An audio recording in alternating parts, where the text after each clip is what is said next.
And welcome to another edition of Thoughts of the Roundtable. It's me, Matt Rebar. And me, Paul Laux. And boy, do we sound better. At least I do.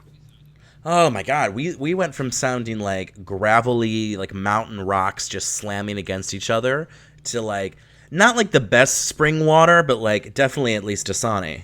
I'm not gonna like smart water. I'm not gonna lie to you. So I went to like years of broadcasting school, and my idiot self, like I didn't realize we have these new fancy mics. I have to plug my headphones into the microphone. I did not know that.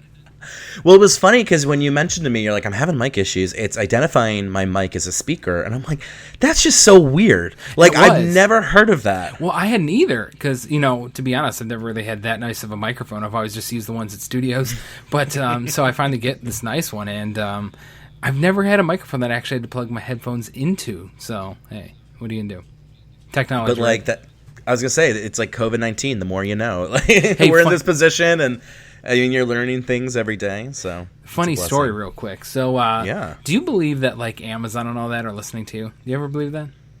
Yeah, actually, I do believe that everything. Facebook, Google, because, like, you'll be talking about, like, hey, I want to go to vacation to Kansas, and the next thing you know, it'll be, like, an ad pops up about, like, Kansas on your phone or something, you know? Well, ironically, today, I was thinking about what's the difference between chicken stock and chicken broth. Like, I didn't know.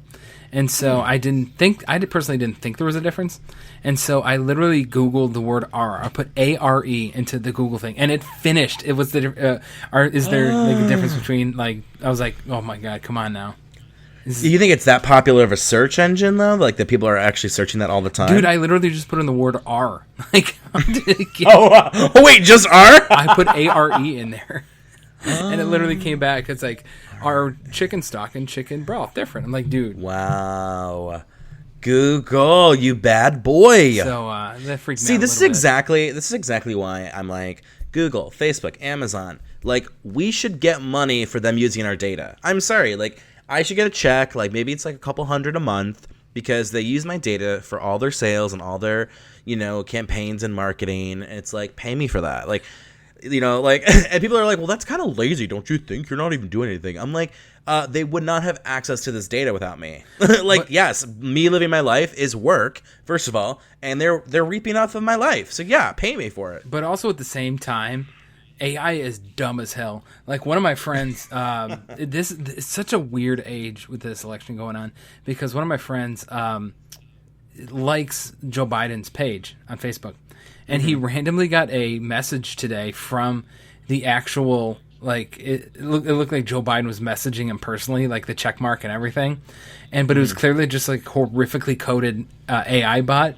And so my friend's name on Facebook is Dano. And so, like, every time, like, the bot didn't understand what he would say back to this bot, it just said, okay then, Dano. I'm like, that is so weirdly aggressive. Like, okay then, have, like, a Dano. From Joe Biden that just says, okay then, Dano. I'm like, oh my God. But no. So real quick. Oh, sorry, go ahead. No, those AI bots suck, so I'm not too worried about technology taking over. Question: were you surprised that Biden picked Kamala Harris, or no? I wasn't surprised. I was not. No, I mean, I don't know why there was. I'm surprised people thought there would be any other option. What other option would there be? Well, I know he from the jump said it was going to be a female VP. Yeah, we knew that. I think we knew, like, a month ago that he's like, it's going to be a black female VP. Right. So from that point, she was number one on the list. She's a senator, and she has all the attorney general experience. I got to tell you though, listen, I don't love some of what Kamala Harris has done in the past. Do you want my knee-jerk reaction to this? Absolutely. Not a fan. I'm not a fan of this. Yeah, I'm not. I mean, I'm not. It's kind of like when you go to, like, a restaurant and you're like, I'll take the steak. And they go, we're all out of steak. And you're like, oh. Like, you were really craving the steak. And then they go, well, we have, like, a moldy seafood platter or, like, raw vegetables. And you're just, like, not excited about anything. Because it's like, obviously I'm voting Biden-Harris. I mean... no surprise. Like, I'm very left. I'm very liberal. I'm very, like, probably a little too, like, hard on my sleeve. But, like, I'm not excited about, like, oh, my God, it's Biden and Kamala. Like, like I don't want to like get out, like I'm gonna vote, but like I'm not like gonna like hit the streets like, did you hear it's Biden and Kamala Harris? Like I'm not. That's not where I'm at right now. The thing that bothers me about it is like literally last week she was just like smack talking him, saying all this crap about him, and now they're like shaking hands, hugging, and like running. I'm like, this doesn't make any sense to me. Last week you hated him, and now like I just don't get it, man. It's one of those things where like, you know, it's like, who's the real enemy here in terms of Biden and Harris? It's clearly Trump. Like, so as much as they were bickering, like, I think, yeah, they can overlook each other's, like, issues that they have with each other and move on. And, like, she was right to call him out. Like, I mean, Biden's not perfect either. Like, truth be told, no politician's perfect, right? No. Like, every politician messes up at some point. Like, I get it. And you just kind of have to hope that, like, okay, going forward, no, I lost you. Kamala Harris, you know, in the past, she's... Oh, have you lost me? You're good now. Keep going. Oh, okay. Oh my God, you had me worried. I was like, this perfect system is now imperfect? What? But, you know, like in the past, Kamala Harris has, you know, really, like, she put in laws that, like, if kids skip school, parents could go to jail for their kids' truancy. She was pretty tough out there in California. Tough with, like, nonviolent drug offenses, like, you know, which, you know, obviously directs black men, you know, the most, like, which is crazy to me. You know, you'd think that if someone in a position of power would realize that and do her best to, you know, not continue to like perpetuate racism and these stereotypes in our justice system. So you just have to hope that, like, okay, going forward, you know, they'll be better. I mean, people are always like, well, Joe Biden did this in 1989. I'm like, but it was also 1989. Right. Like we're like 31 years after that. Like, you can't hold people completely to their past, but at the same time, like, I do want to recognize, you know, I'm not fully happy with what Biden and Kamala have done in their past. Then again, I'm not happy at all with what Trump's doing in today's day and age. So it's like, I don't know. That's how I feel about it. Here's my thoughts on it. First of all, everyone's kind of made up their name. Everyone's made up their mind on Biden and Trump. They know where they're going to vote for that. So it's kind of the people in the middle you're going for, and even the people in the middle kind of have their thoughts on Biden, what they think of him, if they want to vote for him now. So I really think whether or not he's going to be elected basically depends on her, how likable she becomes, how well she does against Pence in the debates. And another thing is like, I feel like Trump basically gets a pass realistically on the past couple years. Like, basically people are going to vote on him or not vote for him based on how they really feel about how he handled all the coronavirus stuff. Like, basically nothing else really matters at this point. If somebody who liked him didn't like how he responded to this, they're not going to vote for him. If they were the other way and suddenly liked how they did handle this, then they are going to vote for him. Basically nothing else matters at this point. So really, I think it's going to come down to what people truly believe. I think you got to kind of throw the data responded to out the window, you know. I mean, to a degree, obviously, it's going to point at something, you know, polling data, but this is probably the strangest election this country's seen in decades. So, Paul, what kind of news did you got for what kind of things are happening? At this point, I could probably just read the normal news, right? Like, yeah. I mean, honestly, at this point, I can't tell if you were serious or not. I was like, yeah. No. I'll keep it weird as always. So in Tennessee, I guess I never really thought. Since my birthday's in November, and I just renewed my license last year, so I didn't really think about this. But obviously, people are having to get their license renewed, you know. And this woman, I guess, in Tennessee, needed to get her license renewed, but she was terrified of, you know, going in and renewing it and taking the picture because of all the COVID stuff. And so she somehow got the state of Tennessee to agree that her driver's license photo is just going to be of an empty chair. Wow. It's just of an empty chair. Somehow she actually convinced the state to be like, okay, this is good enough. And so her driver's license for the next couple of years is just going to be an empty chair. Just chilling. That doesn't seem legal at all. I didn't think so. Man, I've gotten beat up so many times at the was it DMV? Oh my god. Yeah, everyone goes through this process where one photo turns out okay, the next photo turns out really bad. Well, and no, then it's okay, and then it's really bad. You know what I'm mostly talking about is like the red tape. Like, there's like, I just want to update my license and get the little star on it, so I don't have to use my passport to fly to Arizona. And they're like, okay, well, we need your social security card, your passport, your driver's license, your home address, your firstborn child, your blood type, your blood, your bone marrow. I'm like, bro, like what? And so it was just. I mean, the whole point of the ridiculous. ID is to identify you. So it's like your name and your info and your picture. Like, she's not a chair unless she's like a sentient chair that happened to walk into the building. Remember that? I just don't think that. I don't know how that's legal, man. I don't know. Maybe it's some weird North Carolina law. No, it's Tennessee, but Tennessee. same thing. I mean, same Same difference, you know. But who was it was a couple years ago. Remember the guy who claimed he was a pastafarian and he got to take his driver's license photo with the pasta strainer on his head? I remember that guy. He claimed he was a pastafarian, his religion, and so his driver's license photo, he has a pasta strainer on his head. That's just ridiculous. I can't believe they allowed that. But I mean, if he came in ready to battle for it, like, here's why you have to let me, then it makes sense. Okay, this next one, I need your serious opinion on this, because I have my own, but I need your serious opinion on. No jokes about this one, because it's been in the news kind of a lot. Like, this isn't one story. This is about a whole bunch of different things that kind of came together at once over the past couple months. But even the United States government and all these aerospace programs, like, randomly came out and said that UFOs are real and that they've seen aliens. Have you seen this? Yes, and Like, I can't out of tell if it's like nowhere. legit. Like, are we being like I on don't punked camera? know. See, like the Air Force came out and said, yeah, we've seen UFOs, but they kind of stopped at the point where like it's extraterrestrials. We just don't know what it is. But they're like, yeah, we have no clue what this thing is. But then a couple of these aerospace engineers came out saying, oh yeah, aliens are definitely real. I'm like, dude, are they just kind of like throwing this out now just to dick with us, like our heads? Like, what is the point?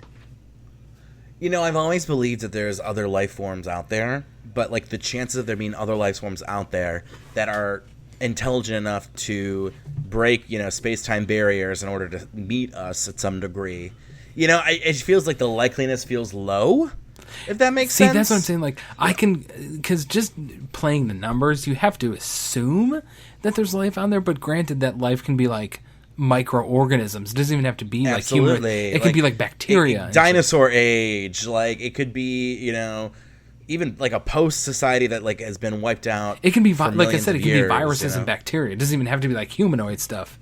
But one drop of water, one singular plant, like Wall-E. I mean, I wouldn't be surprised. But like, man, what do you? Let me rephrase this. What do you think about the ancient alien theory? Like they've been here. Which before. one's that again? Like that they've been here before and they helped us evolve.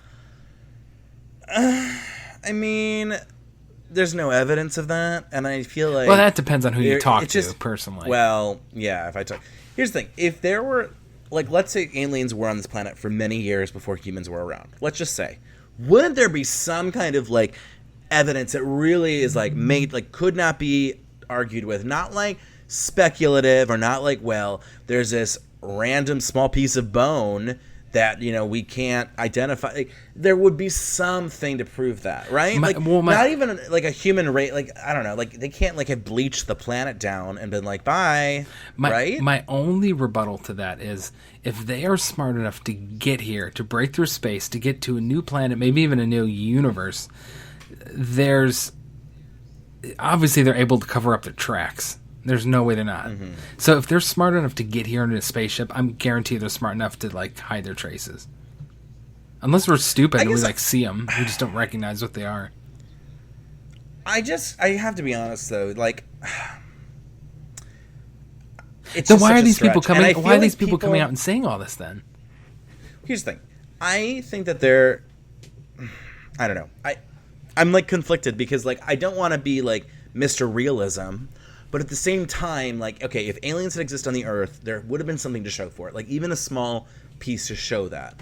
In terms of what the Pentagon and NASA are saying, like, again, like it just feels really like speculative. Like it doesn't feel like there's anything that's like hard evidence. And so until they bring out the evidence, like for me, it's kind of like you're at a trial, right? And you have like the eyewitnesses and you have the character witnesses. It's like the only thing I really care about is like the forensic evidence. Like prove to me with like blood DNA, prove to me with like a videotape, prove to me with something that's like real, right? Like because like, you know, people can like mistake people all the time. Like witnesses are not reliable really in the eye of a courtroom as much as they used to be. So for me, it's like I feel like I'm in the courtroom. I'm in the jury box, and I'm just hearing character witnesses. I'm just hearing, you know, eyewitnesses that don't sound legit. I'm not seeing actual evidence. And so like right now, if I was on a jury, I'd be like, yeah, we can't. You know, this isn't like a done deal for me. Like I need to see more. I need to see evidence. I don't know. How do you think? What do you think? See, a lot of it depends on blind faith, and I'm just thinking about the numbers, man. Like, I don't know if they've been here or not, but they got to exist.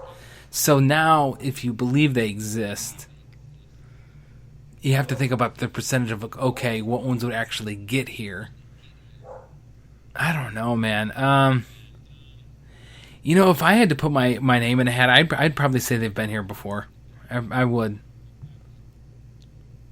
And I base that just on the fact that I think we have better odds. I don't even want to say that. Man, I don't know. I just feel like they have. I don't want to say... I was going to say I feel like we have better odds that they've been here more than they haven't, but I can't say that or not. So... I just got a feeling, man. There's nothing to justify it, I know. You're like the Black Eyed Peas. You got a feeling, ooh, and tonight's going to be a good time. What if they all showed up and looked exactly like Fergie? Oh my God, can you imagine? It'd be Fergalicious, definition. Make the guys make Earth go loco. Here's the thing. At the end of the day, do I believe in life form outside of the Earth? Absolutely. Do I think it's little green monsters? No. Do I think that there's evidence that proves that this exists yet? But would I be shocked like tomorrow if it's confirmed? Not really. Dude, the like, Vatican I mean, to be like, wow, but like, and said that they exist. Oh my God, the Vatican. They please. did. The Pope believes in aliens. To be fair, this is the most progressive Pope we've ever had, so that makes sense. It really does. Well, do you want to hear? Oh, sorry. No, you remember that a couple weeks ago I did the story about how the Pope uses a hologram at his... yes! Oh my God. His speeches. Which I think I believe. It's like an old it's like a new Michael Jackson concert where they just like hologram him out there. Oh my God, those concerts are the worst. Who is paying to go to a hologram concert? Have you ever been to one? No! I'm not going to go to a hologram concert. I'd do it. I'd rather watch the concert that happened, like, on Netflix special. What about the Gorillas? Like, I'd rather watch, like, a... Well, that's different. That's totally different. All right, let's get into some advice. I'm ready. You want a little advice? Yeah. Okay. So, obviously, workplace shenanigans keep happening, and so listen to this one. At my job, IT created a new program that was much needed, and we're very appreciative. But my manager decided that we need to express this opportunity by having each member bake their own batch of cookies to give to IT. It was strongly encouraged. Sucks, man. We had to sign up with the specific cookie we were making so that it was all different flavors. A few months later, IT did another project, and we did another cookie drive for IT. To put the optics of this in perspective, my department was mostly women. IT was all men. Is this a normal thing to do, to thank a department for doing their job? I always wondered if we should tell our manager to stop doing this, since we did this twice and no one ever really seemed to bring up that it was like problematic. And my girl Allison, AskManager.com, is like, girls, what is happening? You can't just ask women to bake cookies for their male colleagues as a thank you. If you want to express like thank you to the IT team, there's so much things that you could do better. Like you could like get like a food truck, or you know, if there's something like. And another thing too, if she's like wanting to get a food truck, the manager should have ordered it and expensed it. You know what I mean? Like she can't just go up to your employees and be like, we're baking cookies and tell me what flavor you're doing. But this is just ridiculous. It's their job. They are doing their job. Right? This reminds me of that tweet Trump just sent out like a week ago where he said Joe Biden's going to kill off the suburban white woman. I'm like... Oh, my God. All the women bake cookies. That's ridiculous, man. I'm surprised that but to be honest, I'm not surprised that this actually happened somewhere. I'm not going to say it's going to fly, but I'm not surprised it's happening. Here's the thing, though, Paul. Like, think about it like this. Like, they're doing their job. Like, does it suck that they need to make these like programs for the corporate? Maybe it's hard, right? Yeah. But that's your job. And I know IT gets paid a ton of money. Those guys are probably getting paid almost 6 figures, if not 6 figures plus. Like, do your job. Don't, like, I don't know. It's not their fault. They didn't ask. It's not like IT asked for cookies. Can you imagine? Like, you're at work and they're like, I'll fix your computer for a dozen cookies. It's like me asking you to bake me a couple cookies for, like, talking. It's like, that's what I do. Yeah. I'm going to tell you, I've had little interaction with IT, and the interaction that I've had, like, for the most part, it's just condescending and rude. Because, like, they think it's, like, what they're communicating is, like, so easy and natural, and I'm like, dude, I don't know any of this. It's like I literally just can't get my printer to work. Please help me. I actually learned recently that printers, get this. So, you know how it seems like printers, like, jam all the time? Yeah. And you'd think that printers would be better?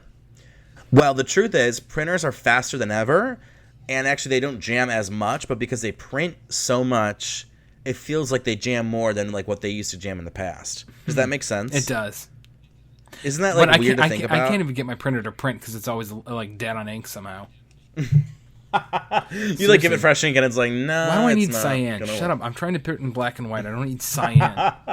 They're like, you do not have cyan in this printer. Oh my God. Right. And here's this one. This one is a little sketchy. In our organization of 25 employees, there are 2 sets of couples. Having couples on such a small staff is counterproductive. The couples are always looking out for each other to ensure that they don't have to take on extra work and have a counterproductive attitude to staff. Could our organizations adopt a no relationship policy and require one person from each couple to leave the organization? Oh my God. All the employees and relationships have been in place for well over 10 years. You can't fire somebody for that, first of all. Here's the thing. Allison goes, listen, I get why you don't want couples on a small staff, but there's concerns about professionalism or drama, you know, what happens if one of the partners gets fired, etc. And she's like, you can implement a no dating policy, but it'd be really crappy to do that to couples who've been together for over a decade when you haven't said anything for a decade. Plus, it's pretty likely... Sorry. Oh, go ahead. I don't think that's legal to fire somebody because they're dating somebody if it's known.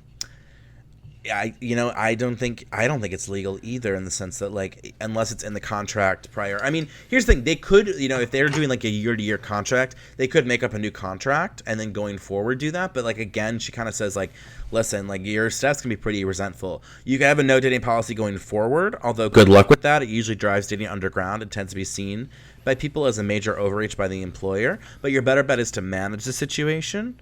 So it's like making clear like what behavior is okay and what's not okay. Right. There's consequences to bringing your relationship. If there's like you're fighting at the break room or something. Right.